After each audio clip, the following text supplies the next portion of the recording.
Pag nawala si Duterte, si Tamba ang papalit. Kaya iniimpeach. Wala nang ibang ipapalit kung si Tamba. Kung si Tamba naman nanalo,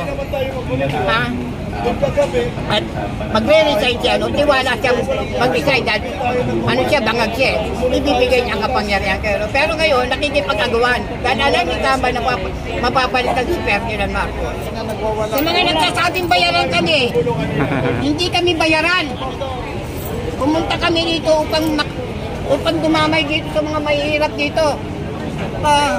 Bagamat siguro may mga mangilan-ngilan dito na nauunawaan yung kalagayan ng mahirap. Siguro may kaya naman dyan.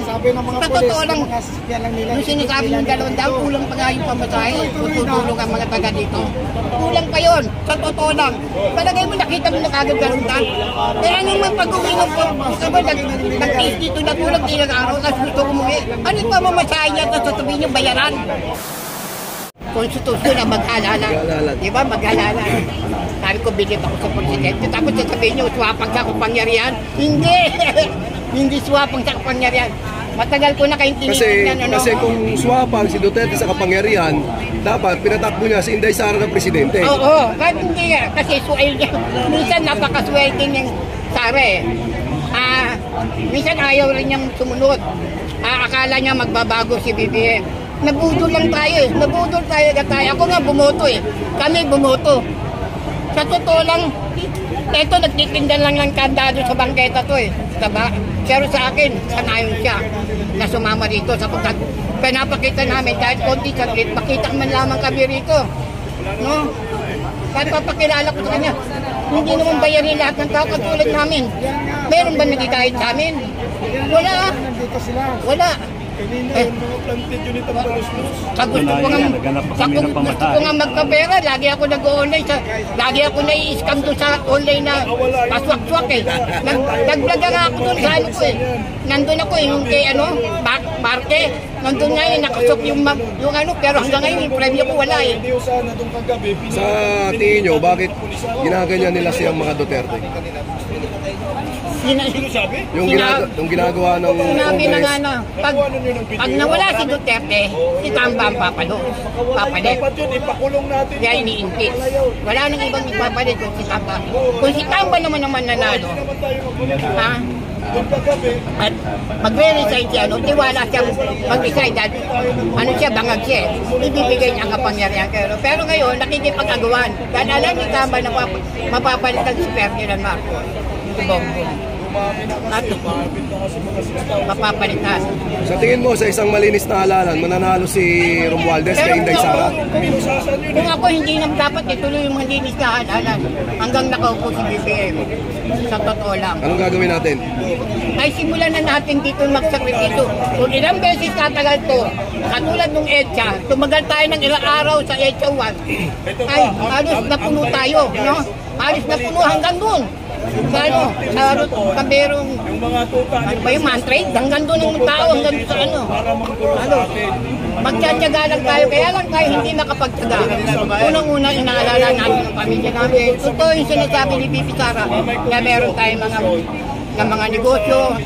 Katulad ko, hindi kami kakain kung hindi kami magtitinda. No? Kasi doon sa mga kaibigan ko sa Bagong Sila, at alam nila na medyo nandun din ako sa kabilang pelog, bakit ako nandito ngayon. Sa totoo lang, sinabi ko lang sa inyo, umpisa pa lang nung pumunta ko sa Duterte. Ay, sa tingin mo, alam lahat ni Marcos ang nangyayari sa pag-atake sa Vice President at sa mga Duterte? Alam ba ito ni BBM? Oo. Alam niya, di ba nagsalita na siya? Dapat pinalamunan niya ang batas. Dapat sundin niya kung ipagkalamungan siya. Bakit niya sasabihin niya kung di niya alam? Dapat sagutin niya yung munsok sa Kongreso. Di alam niya yun. Masukip naman. Tayo pa naman makikipag... Alam nga naman, tambulos lang makaalam nun. Wala naman kayo kanina dito, sir. Tanong kayo. Ano? Tanong. Tanong ka na. Dahil nga, andito na mukha ko. Kaya, intriga, katakot-takot ko. Hindi lang intriga. Kasi ako nagtitinda na sa disiplina ako. Ay, may nagkomento, bayaran daw kayo. Hindi may sabi. Dito sa komento. Hindi. Eto, paano kami babayaran? Isang kusing, eto pera namin. Pakita mo tayo, pakita mo. Pakita mo sa camera.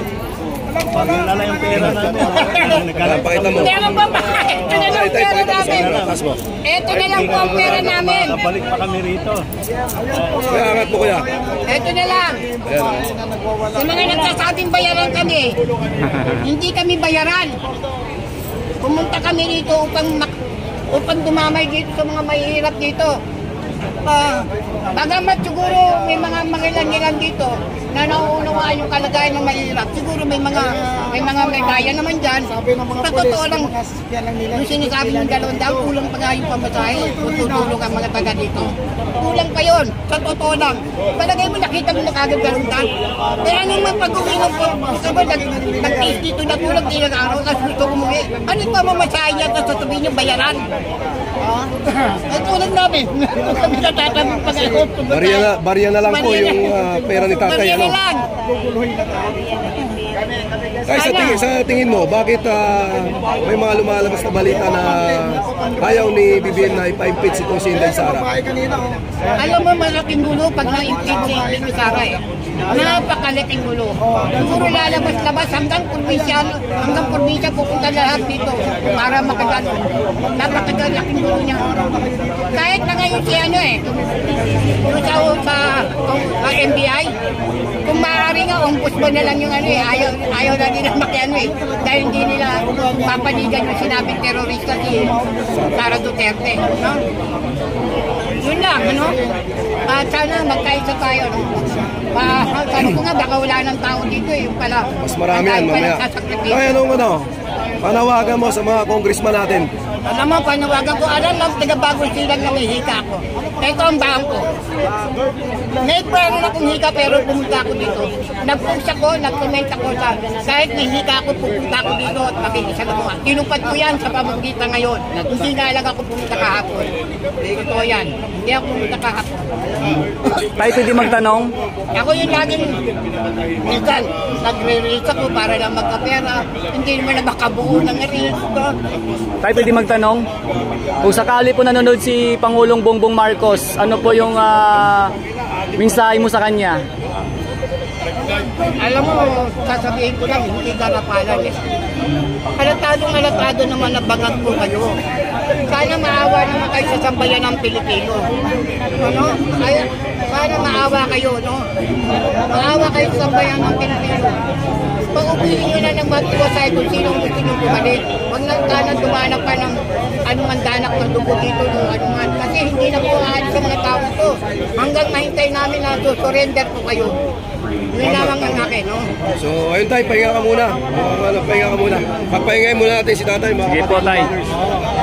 Tay, salamat po sa panyaya. Kumain na po ba kayo?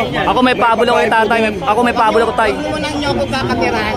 Ako, tay, last na lang, tay, pabol, tay. Kung sakali po nanonood si VP Sara Duterte, ano po yung mensahe mo sa kanya? Alam mo, mahal na pangalawang Pangulo. Mula umpisa pa lamang ay ikaw na dapat ang boto ko. Ngunit sa kadahilanan na nandiyan ka, binoto ko si BBM. Mahal na mahal ka namin. Sara, hindi ka namin iiwan. Kung ano ang pagmamalasakit ng ibang ng tao dito, ganun din ang pagmamalasakit namin mga vendor. Kami po ay pagkaraniwang vendor, hindi umagad ng walang ayuda, hindi pwedeng mag-solicitation. Hindi namin hinahangad yan. Wala kami hinangad kundi maghanap buhay. Pero kung pagkakataon ito, lumabas kami upang ipagtanggol ang ating mahal na pangalawang Pangulo. Salamat po, tay. Ano po pangalan nyo, tay? Leonardo Conde. Salamat po, tay. Si Sir Leonardo.